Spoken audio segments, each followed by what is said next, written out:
Okay, Good. here we are again. Thanks for doing this, Lady Bartlett. um, so you posted a question, and this is what inspired this. You posted a question: what's the difference between leadership and being pushy? And I think my response was something like, it depends on whose outcomes or whose desires I'm leading for. Mm, Like I have to know enough about her experience to be able to lead her in the way so that she has a positive experience. That was one context. Um, so would you just, to kick this off, would you just start a little bit and say a little bit about what inspired you to ask the question and what you've noticed out there? well, I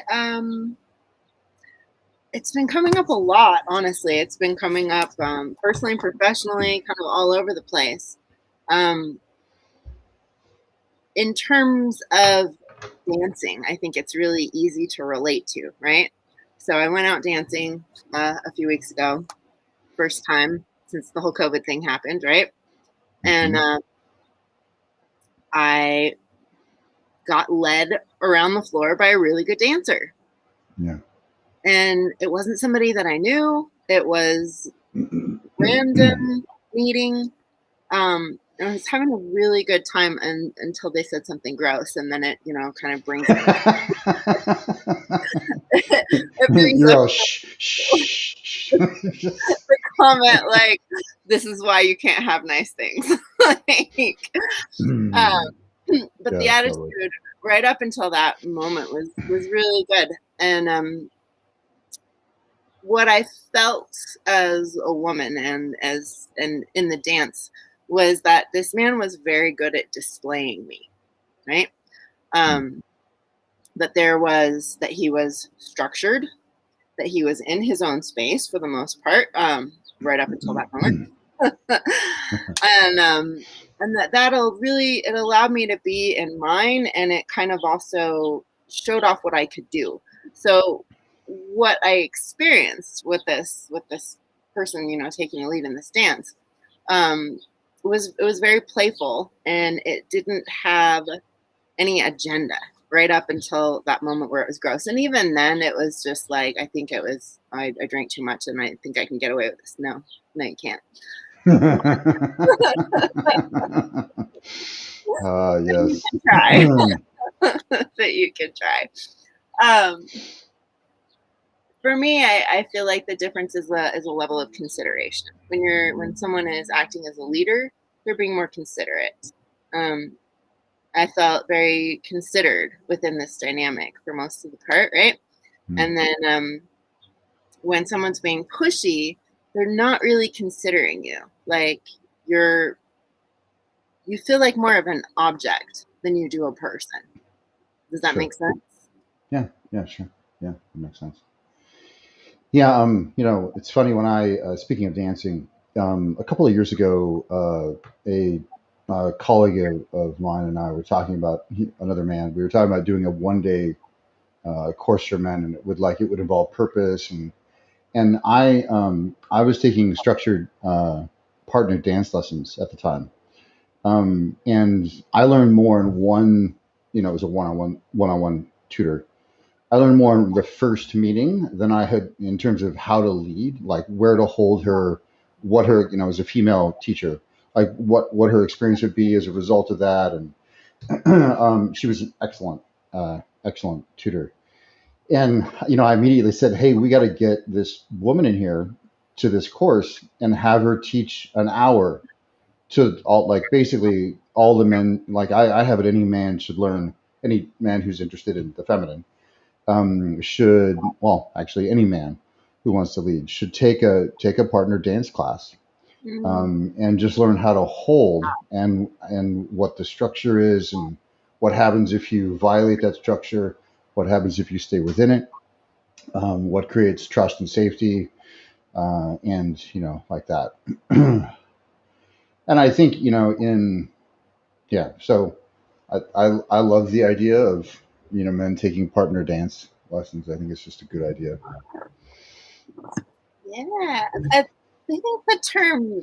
I think structure feels really important because when a man feels structured to me, like I relax around that.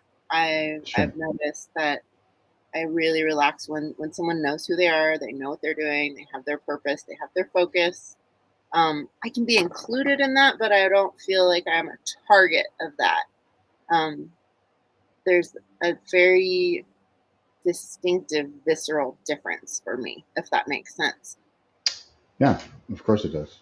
I also, to in addition to that, I think there's a lot of people poo-poo structure, like, oh, well, it doesn't allow for spontaneity or for play, or I think they're talking about restrictions and rules, and that's not really when I think of structure. I think of, okay, I know what the parameters are, which allows us to actually be even more spontaneous because we know what we're going to be. We know what the boundaries are, what the limits are. um, it's like a I'm going to use a football metaphor, which will probably not go over well, but there are rules against how a defensive back can hit a wide receiver in football. And as a result, he can hang himself out more. Like he knows he's not going to get hit in the middle of his spine when he's midair, because that would be hitting a defenseless player. And, there's not only financial penalties, but penalties within the game for that. Like Mm, they might, they might actually fine them $15,000 for that one hit the first time it happens. So there's serious financial penalties if you hit a guy like that.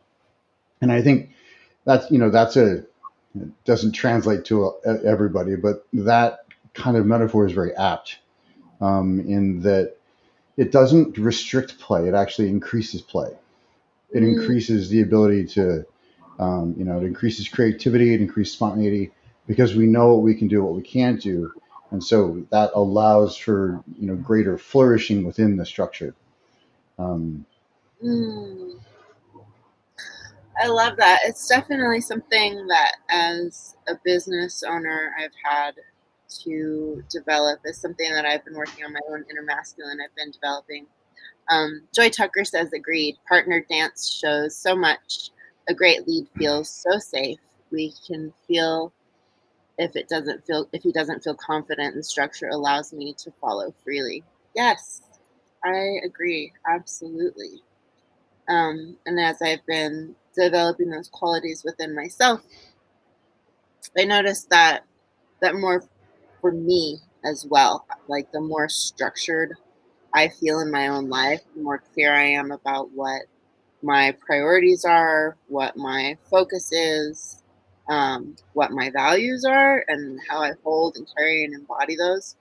The more comfortable in it, the ease I feel because I know that I'm not gonna, I think tolerate's just like kind of a harsh word. I'm not gonna engage in behaviors and activities that feel um, disruptive or destabilizing to the structure that I've built.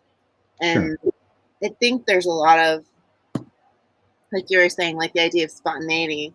We want that, yes. And I agree that play needs structure. And one of the issues that I have um, with the like with the divine feminine movement a little bit, it can be too flowy. It can be too flowy. You get Yeah, these people who are, in this energy, this consciousness that without that structure, it's it's very loosey goosey. For women, it feels like we have a really hard time getting things going when we're in that state.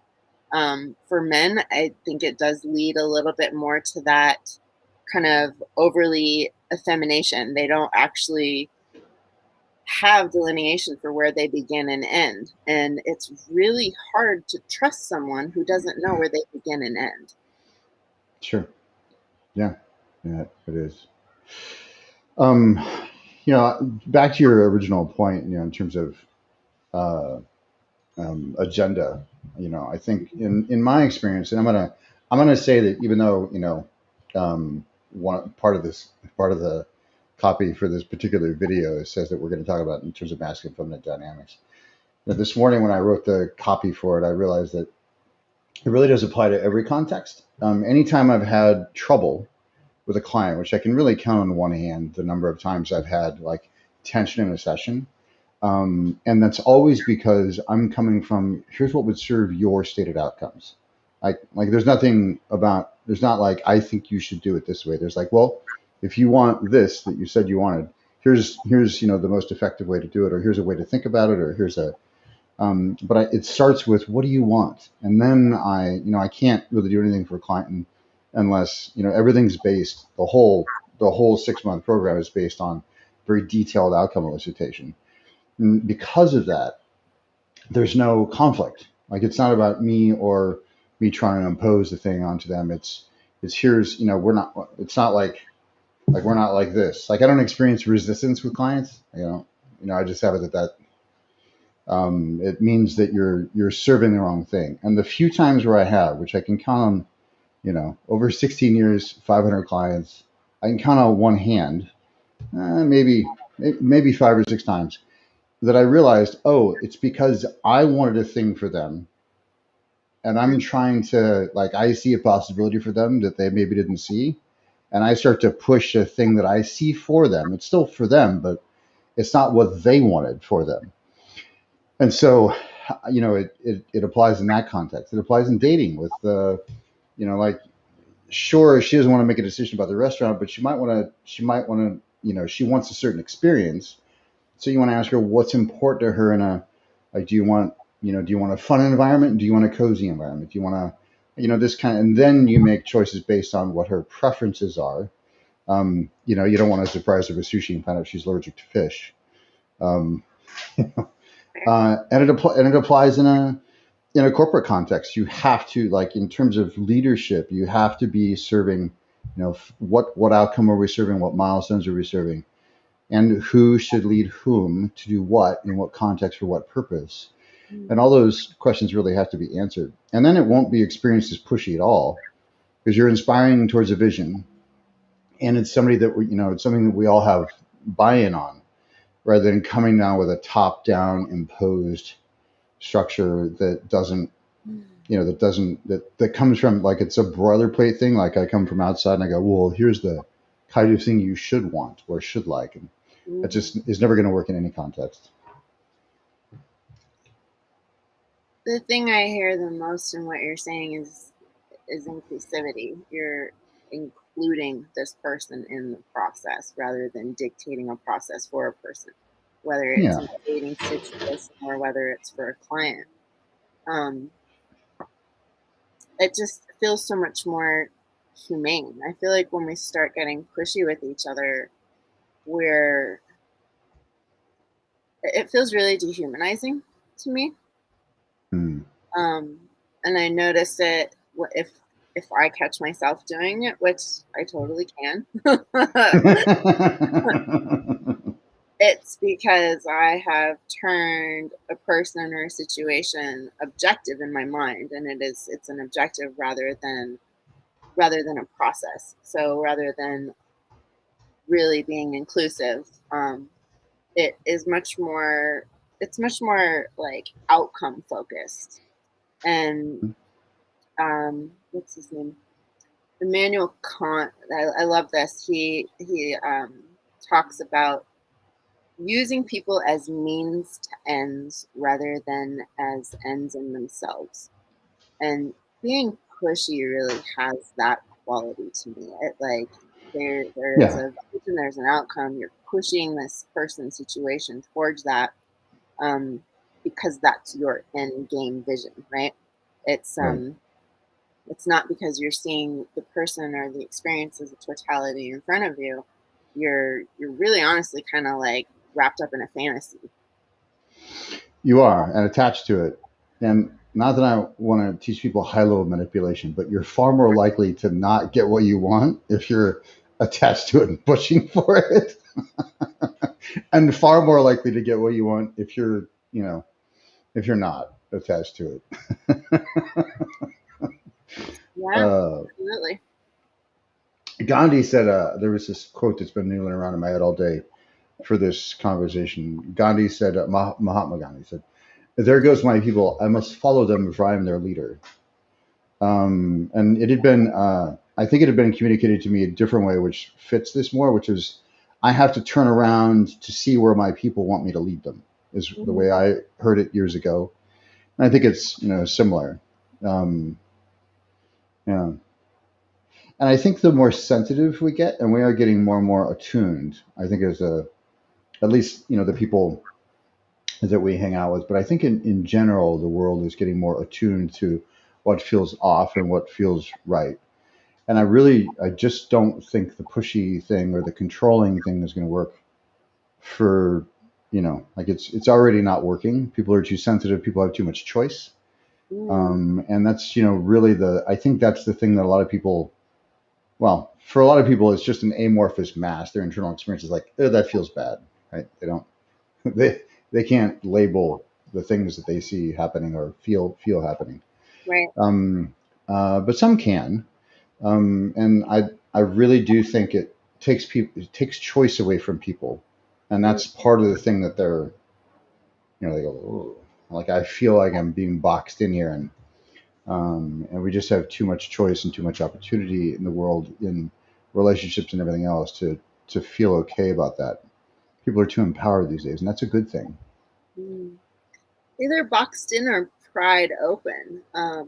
Neither Mm, one is a pleasant experience. They're both, forms of violation. Like putting someone in a right. box or a prison is definitely a violation.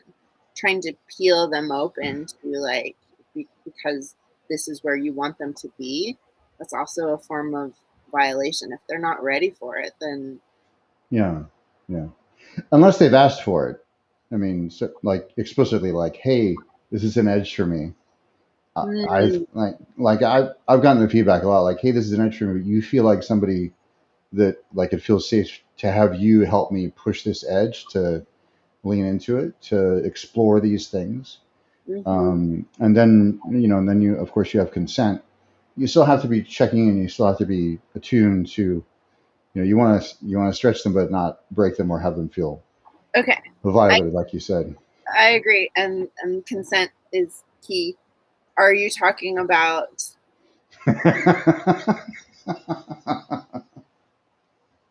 Are you talking about your work? Are you talking about like relationships, like dating? Are you talking about sex? Like, what is the, give us some context for stretching people? Yes. I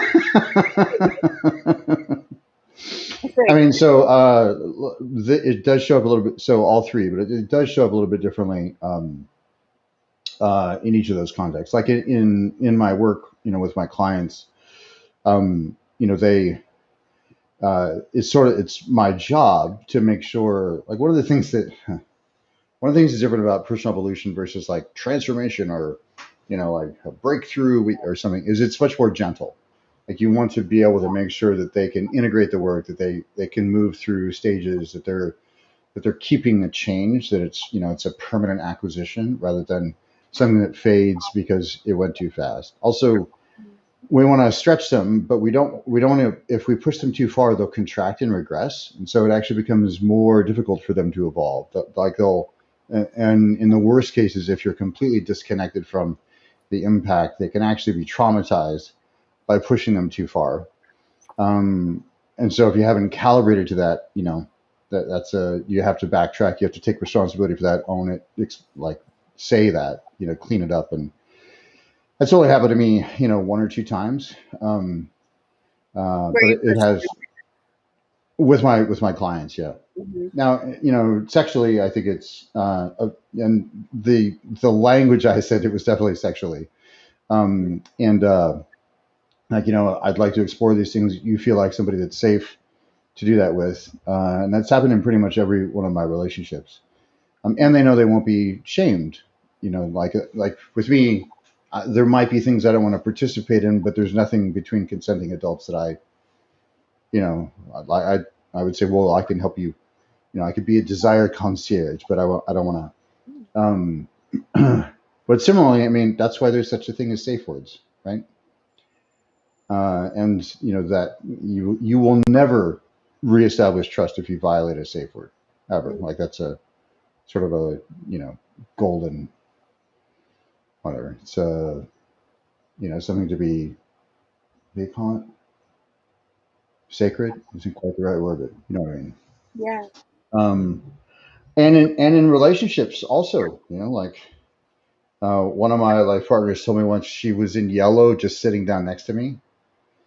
I like green, yellow, red, Yeah. which would I found that about 2 years in. It would have I would have liked to have known that sooner.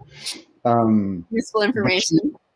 totally, totally. I was like, wow, that explains a lot. Because if I did anything remotely unpredictable, she would, But she liked that. She knew that she needed to, But knowing that that I, just sitting down next to me, set off, anxiety. But she wanted me to take her on that ride, and Mm. that was part and parcel of being in a relationship with me, and she understood that, valued it, and wanted that. So those are different ways. Those are different. The consent is huge, and the conscious agreement is huge. Yeah, and explicit, like conscious, explicit. Mhm. Yeah.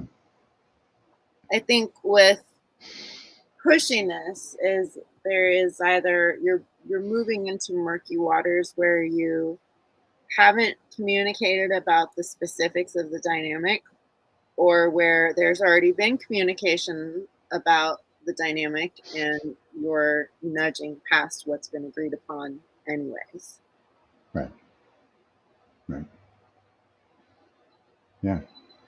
Leading Which. feels very gracious as well. Um, and it's curious because like I think of graciousness as a more feminine quality, and yet leadership and that structure, when those two are fused, like that is a really like inviting prospect. Like I can hold structure and graciously invite you into it. My whole body is like, fuck yeah, let's do this. Like Yeah.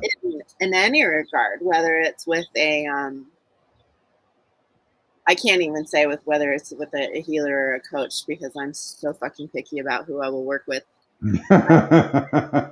My last counselor, I waited 2 years for her to show on the horizon, um, and to speak to my energy in a way that I actually accepted as being beneficial for me. I'm more picky about who I'll work with as a coach than I will who I'll sleep with, because you're letting this person deep into your psyche, right?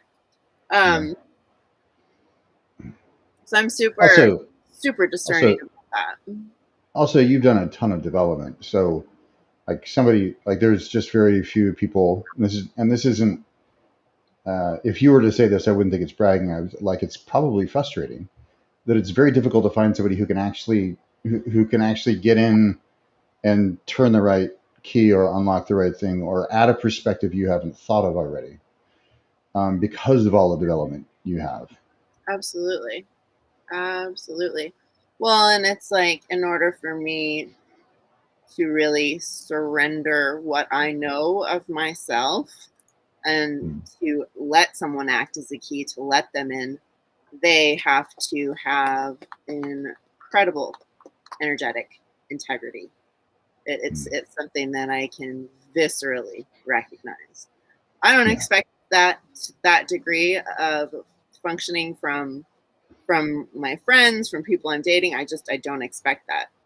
But for me to surrender that part of my psyche, you better be fucking adept at what you're doing.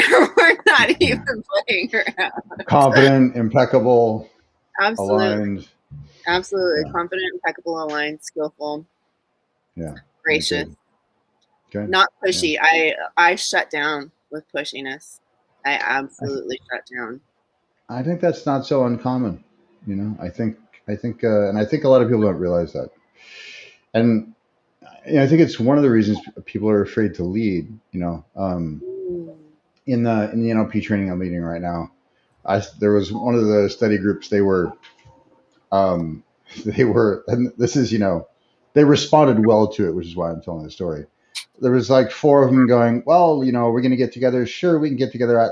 But nobody had like said anything about dates or times and I'm watching this and I just said, hey, you guys, one of you needs to step up in Mhm. service of the group and in service of the outcome of, like I laid out what it was in service of and told them what, like, and the way you do that is to, lay out three or four specific dates and times, and then you guys and I think two of them immediately, responded and did that thing. But I had to. It wasn't just like me telling them what to do. It was like, hey, if you want to get this thing actually scheduled, here's how you do that most effective. And it might seem like a mundane thing or a banal thing, um, but it wasn't just me being, Jason's the guy leading the course as an authority. I made sure I communicated first in like that was in service of this and this and this. Then you want to do this. And they responded well. And I think there isn't enough of that communication, that kind of communication. I think there's a lot of assumption, Yes. Great. and there just isn't a lot of precision I see out there when people are leading. And it might seem tedious, but even in a project, you have to say, hey, by the way, we're in service of this vision, Yeah. and you just need to remind people. It's really, really, really simple. I had somebody one time when PeopleSoft, which was a database company. I think Oracle acquired them at some point, 20 years ago or 15 years ago. One of the things that they when the founder of the company gave up his CEO position because they hadn't grown 25%, that like they were growing massively and they stopped growing like that, so he gave up his job. He wasn't voted out. He was like, there's four types of CEOs. I don't know, like there's like a recovery guy, there's like a stability guy, there's a startup guy, and then there's a come in and stimulate growth. Those are different types of CEOs. So I brought this guy in. One of my friends was a VP there, and he showed me the slides from the PowerPoint presentation the guy gave. They were really simple. It was like, here's our vision as a company, and it was like, 5 words long. Here's our mission as a company, and it was like, four or five major principles. Mm-hmm. And like the whole deck was like 10 slides, and it might not have been 100 words. Like it was like probably less than 50 words total. And it was so simple. It was just reminding them of why they're doing what they're doing, and it was such clean leadership. Mm-hmm. It wasn't anything about like he's the new guy and he has to come in, and he just reminded them of their foundational principles, got them realigned towards the vision, and got them back on the growth trend. And I Mm-hmm. think that's it's a very clean. It's good to, like, in a sexual situation, you could check in. Like, it's the same thing. You check in if you're going to edges. Check in and say, hey, is this still what kind of remind them of what they said they wanted. Is this still what you want? How are you doing? Although, yes or no questions are better in that situation, so they don't have to talk a lot. Oh. So, in order to not make assumptions, we have to be curious. It's Hmm. really Yeah. like the gateway. I mean, you know what you know, and you may even have great instincts and insight about another person, but to assume that you have a lock on their reality or their experience without being curious about their input or where they're at from moment to moment is really arrogant, right? And Yeah. Or ignorant, or both. It's too many both. times both. Yeah, I Yeah. think both. I think both. I think this idea of and this is one of the things that I kind of have issue with in the polarity community is like the masculine should tell the feminine what she needs, right? It's like like Yeah. she shouldn't have an input. She should tell you how she feels about it, um, and then they redirect based on that or not. But I think it feels really parental, and I understand that that's a shared dynamic. If someone is participating in that, then that's a shared dynamic where you're wanting that kind of influence or that kind of control from another person. If you're showing up with someone who's controlling and you're agreeing to play with that, then there's some part of you that is in agreement with that. You want to play in that, right?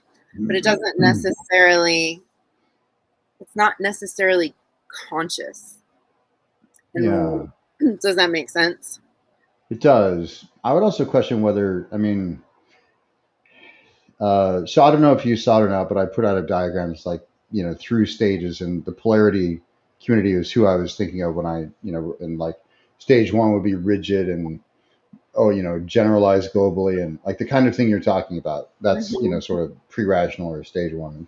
Stage two is more contextual, more flexible, and stage three would be more fluid, situational, not just contextual. Like, and it was around polarity.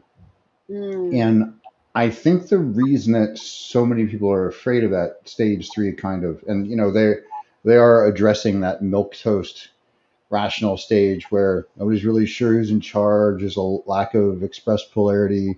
Sex maybe has gotten stale or always was stale.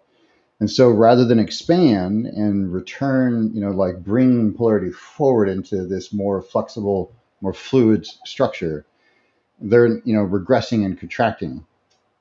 So I agree with you that, yeah, thank you. I agree with you that, that if they want that, it may not be conscious. I also would question, for me, I wouldn't want to be with a woman who wanted that, because I would perceive it as being like she's not like solid in herself enough yet. And Yeah. I would think there are some serious, either she's repeating traumatic patterns, or simply doesn't have enough self-esteem, and you know and and well developed enough boundaries. And I think even if, like you said, and I love the way you said that they're, they do have some responsibility there, they're choosing to do it, but are they really? And even if they, like, I think somebody who wants that, or like there's somebody who wants it, which is one kind of thing. There's somebody who is in it but doesn't know how to express that they don't like it and they want to get out of it. Like maybe they're scared to, or maybe they're like, well, like, and that's an underdeveloped self. And I don't find that kind of woman attractive. Yeah, because you've done a lot of self development and you're not interested in being anyone's daddy unless you're playing games. So unless we're playing games, that's right. unless you're playing games,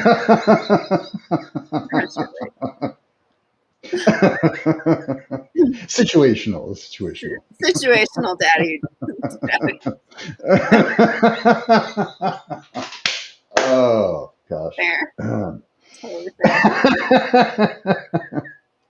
I agree with you that it is not entirely a choice, and this is something that I have gotten into intense arguments with these people about, but they're choosing to do this. No, they're not. No, I don't They're, think they have the capacity to choose yet.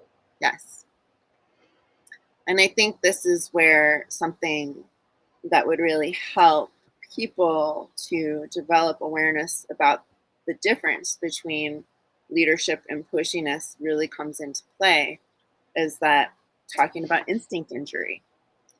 So many people have sort of disabled that primal sense in themselves, that they are being violated or they're about to be violated or they're in the presence of something that isn't healthy or safe for them, because socially and familially we are conditioned to do so. We're conditioned as kids to accept interactions. I mean, the thing that really that I've began noticing more and more now that I have a granddaughter and she's a toddler, and she's moving into that space where she's like, she'll push you away if she doesn't want you there, and how like it's so really kind of socially conditioned. So many adults will push past that, you know um, and then telling kids that they have to go give somebody a hug, that they have to be nice to somebody, is reinforcing the disabling of their instincts. Maybe they don't want to give that person a hug for a reason. Maybe they don't want to be nice to that person because they don't feel like it. They're not in the mood. It Yeah. disconnects them from their internal world and from those primary instincts and puts them in that more performative stance. And I know it happens to boys, I know it happens to you men, but the typically what is prized as feminine qualities is a psychological response to trauma called fawning, which is essentially people pleasing and kind of going out of our way to make sure that we're self sacrificing to make sure everybody else around us gets what they need. I know that some men are prone to doing this as well. So it's not, I don't want to say only women do this. I know men do this as well. But looking at the qualities of what people traditionally think of as masculine and feminine, the Mhm. qualities that are often praised as being masculine are these sort of dominating qualities, which is the masculine, honestly, in a trauma response. He's in a fight or flight response. And Yeah. that's going to lead to aggressiveness. That's going to lead to pushiness, right? And for the feminine, it's the opposite. More often than not, when women don't feel safe, we freeze and we figure out how to psychologically strategize in order to navigate whatever situation we're in that we don't feel comfortable with. Because more than likely, physically, we're not going to be able to overpower it. Does that make sense? It does. So Yeah. I see in this really undeveloped form of polarity coaching is like promoting those qualities, those trauma responses, as being a sort of epitome of interactions between men and women. So, of course, you got women winding up in these situations where they are okay, they're making these unconscious agreements to be controlled by these men who are also in a trauma response themselves doing the controlling. And nobody's actually really nobody's really being truly inclusive of each other's humanity because there isn't enough awareness there yet. Does that make sense? It does. Also, it tracks also with. I mean, there's just a lot more of them out there, and I think there's a lot more. I was musing this morning that one of the things that happened in the last four, well, probably actually, no, I'm not going to use that example. It's almost like a lot of them read, selling to the lizard brain, Mm, and they're applying it to their marketing and so they're going to reach more people, because fewer, like the more developed you get, the more discerning you become, but also there's fewer and fewer people with that kind of discernment and that kind of development. And so the large, in terms of marketing, the largest mass that they're going to, but I've been in a couple of groups like that briefly, and I'm like, wow, there's no way I would want to deal with those people as clients because they're so like they're still in victim so much, mm, and they're also like, and the fawning thing to me, I actually find like there's a couple of things it's funny you posted a thing about being judgy judgy McJudgy or whatever. There's a couple of things where I'm just a hard like, yeah, you don't get to do that with me.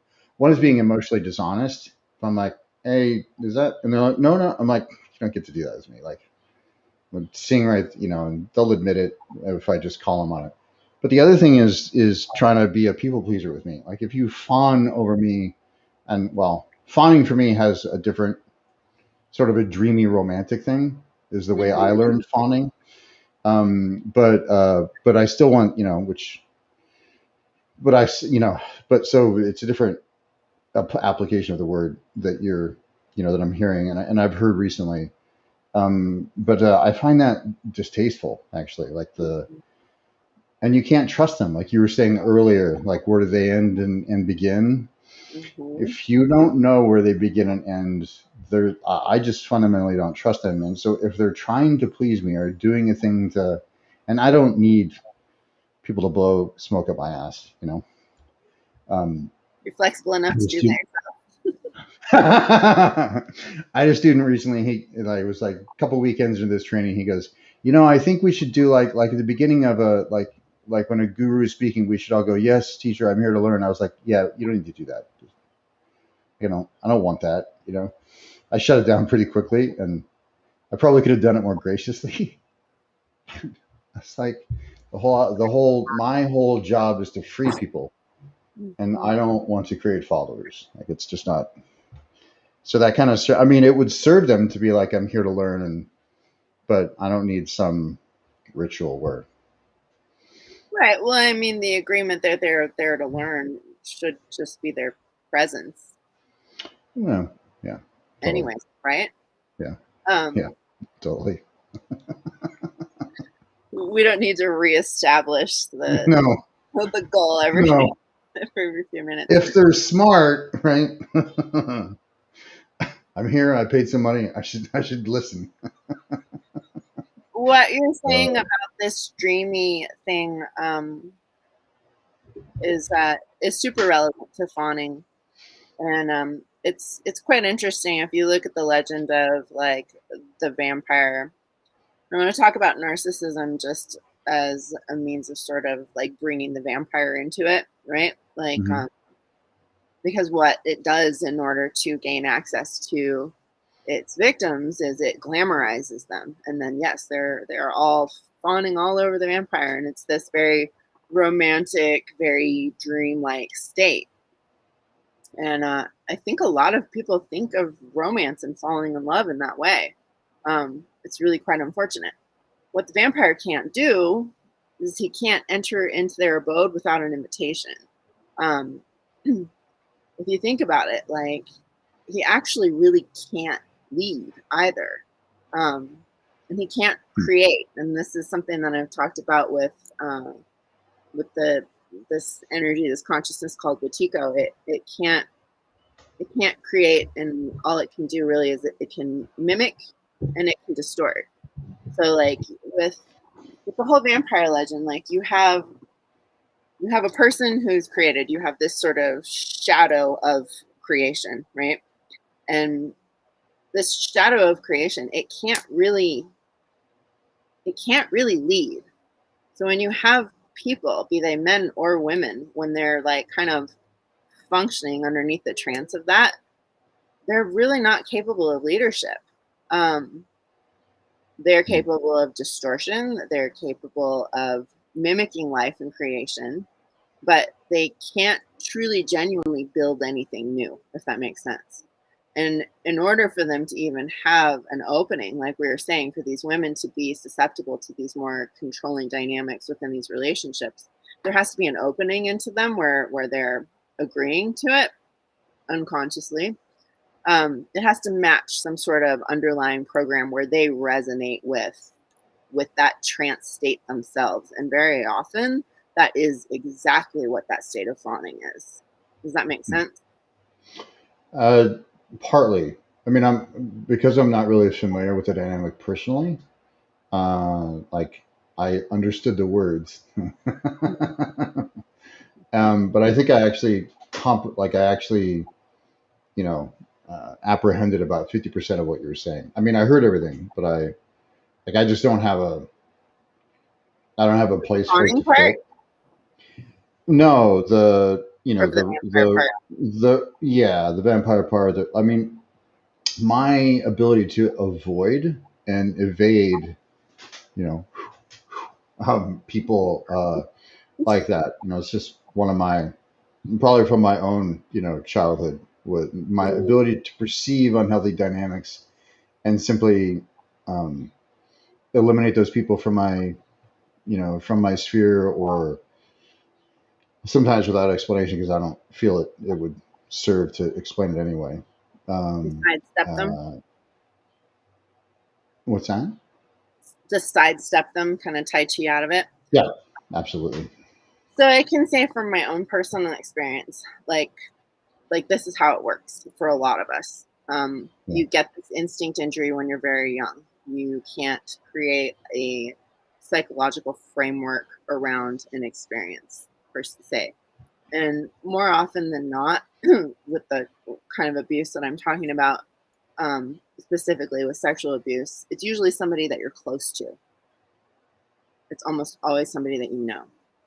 So the need for this child to maintain the bond with this person who is close to them, who is also simultaneously violating them, forces them to disable their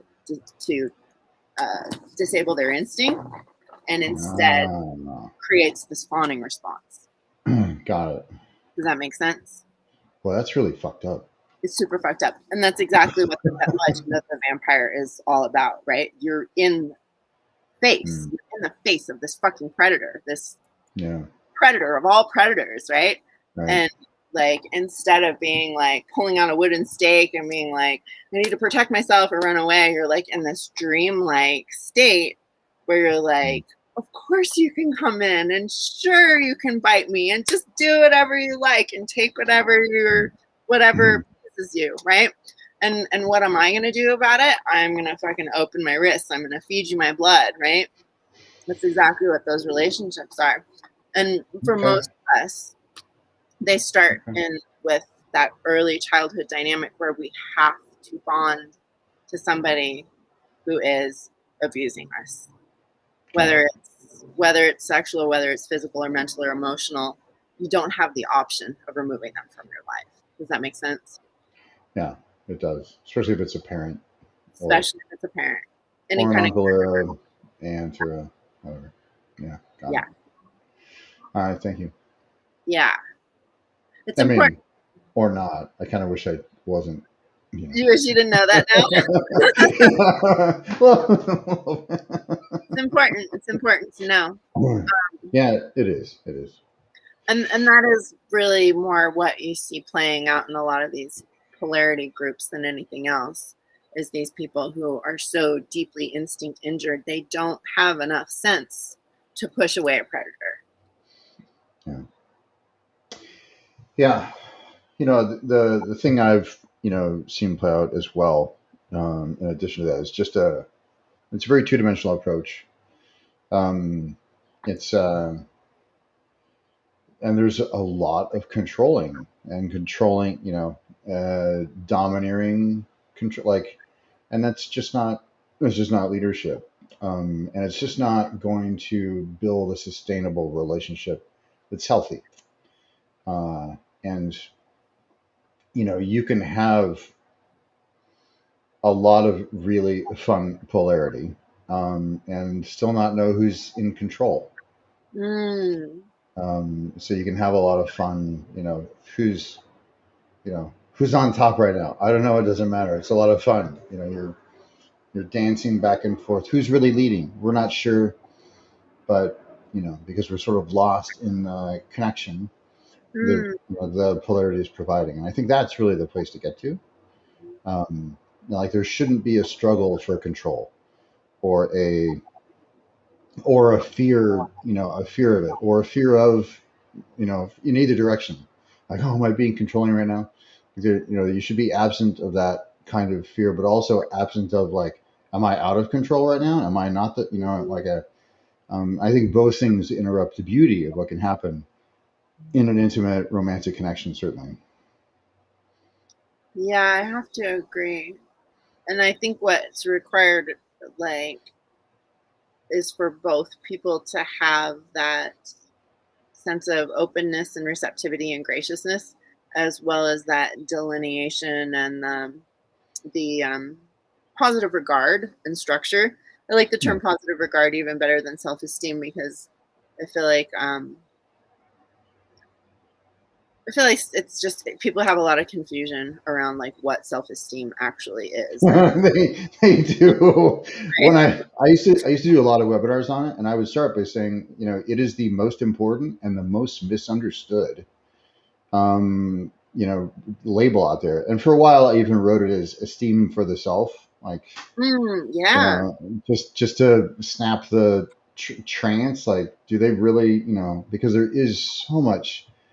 A lot of what people think is self-esteem isn't self-esteem at all. It's sort of other esteem, or it's reputation, or it's all things that are transient and illusory and external, Yes. and aren't about really honoring your sense of self. And anyway, yeah, agreed. And I think positive regard is really important. Right. And It You really is think for well both. of yourself, you treat yourself well, you advocate for yourself, Yeah. you include other people in that process, just not to the detriment of yourself.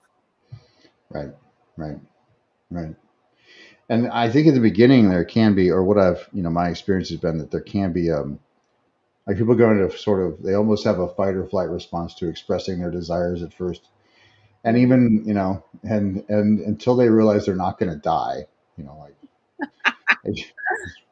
I mean, I used to be terrified to talk to women. Like it was the only thing it was the only thing I feared more than public speaking was expressing appreciation for a woman. I was like, oh, I don't think I even asked a woman out until I was in my late 20s. I was just fortunate that they approached me because I was terrified. Mm. And that wasn't until I realized I wasn't going to die, like that I could just approach them without an outcome and express appreciation for something I observed about them Mm-hmm. that was deeper than simple physical appearance. And that was my way into getting over the terror and going, oh wow, I didn't die. The fight or flight response, and after you do that 300 times, and you realize maybe it's just about improving their day, just Yeah. acknowledging them and continuing to walk. But So, really, like, in order to take the lead in that situation, what I hear you saying is first you really have to be receptive. You have to be receptive to yourself first and foremost. You have to be willing to actually hold yourself and be like, otherwise, rejection just feels too fucking terrifying, right? It's like if you're gonna drop me because I can't hold myself, I'm not gonna enclose myself, then that just feels terrifying and shitty. But if you're well, this go ahead. the story I had in my early 20s was that I would just be an intrusion, or I would be bothering them. That was my Mm, yeah. so of course, if you're a bother, they're not gonna give you the time Right. of day. They're not gonna be kind to Right. you, right? Right. Right. Mm-hmm. Yeah. Yeah. Yeah. So you have to be willing to hold yourself, and then you have to be observant and curious about them in order to actually genuinely include them as a non-object in that process. Yeah. It has to be an authentic expression. Of something like I dated a girl for 3 years, and the like we went out on our first date because I noticed she was very petite, but she had this incredible definition in her triceps, and I acknowledged it. She's like, "Thanks, I've been working on that a lot." I'm like, and we ended up dating for 3 years. But that was I just noticed something really specific about her that was unique, and I wasn't trying to get anywhere. I was just and I did get over for me. I think a lot of people criticize people, but we don't often enough be like, "Hey, great suit, dude," or Mhm. like if I see a guy in a great suit, I love your suit. Like it might be 20 feet away or something, but I think just acknowledging people, I think is a good thing in general. But it also just helps get it over, for those of us who used to. I mean, I used to have anxiety about that. I don't anymore. Now I'm almost too. Yeah, I'll talk to anybody about anything. Same. Um, I'm almost embarrassed about it. I'm seriously like the woman who will like get close to you. This is why COVID was so hard for me. I'll like get close to people in the grocery store and be like, "Oh hey, like what's going on in here? Like what are we?" And being me because I'm cute and I smell nice uh, and I have a pretty approachable attitude, people usually respond to it. But smell. I think smelling good is important, or at least not smelling, or at least smelling neutral. I, it's I really love that. You posted something a few weeks back that said something like, I'm nice and I smell." Like you listed like three things. You're like, and I smell good too. I was nice. like, Damn it. it's so important. We should wrap this up. Indeed. Yeah. So thanks for doing this with me. I look forward to doing another one at some point about something that arises naturally, Mm-hmm. which is how the previous couple have happened. Yeah. Um, they've sort of organically arisen in conversation. But people can reach you through illumination With with justice. justice. Mm-hmm. And of course, I'm at evolutionarycompanies.com. And we both do work one-on-one with people. Yeah, we Yeah. do. Yeah. Yeah. All right. Classes and Is there retreats. is there anything you'd like to say before we wrap this up? You said something about this whole top-down approach, and just I think when it comes to really being involved in this process, it's a full body thing. It's not just what your head thinks is right or wrong. It's really letting yourself tune into like your whole body, the entire essence of you, like what feels good for you. If you want to naturally move in that direction, that's a great way to determine whether like any form of leadership or experience is appropriate for you. Yeah, thanks. And agree. And along with it, I think, or parallel to it, is just having flexibility of approach rather than a rigid approach is part of what I mean by that too. And being able to, being willing, like if you're committed to an outcome, especially in a project, you're going to have to be flexible about how you get there, or with a client, or and to not be fixed in your approach.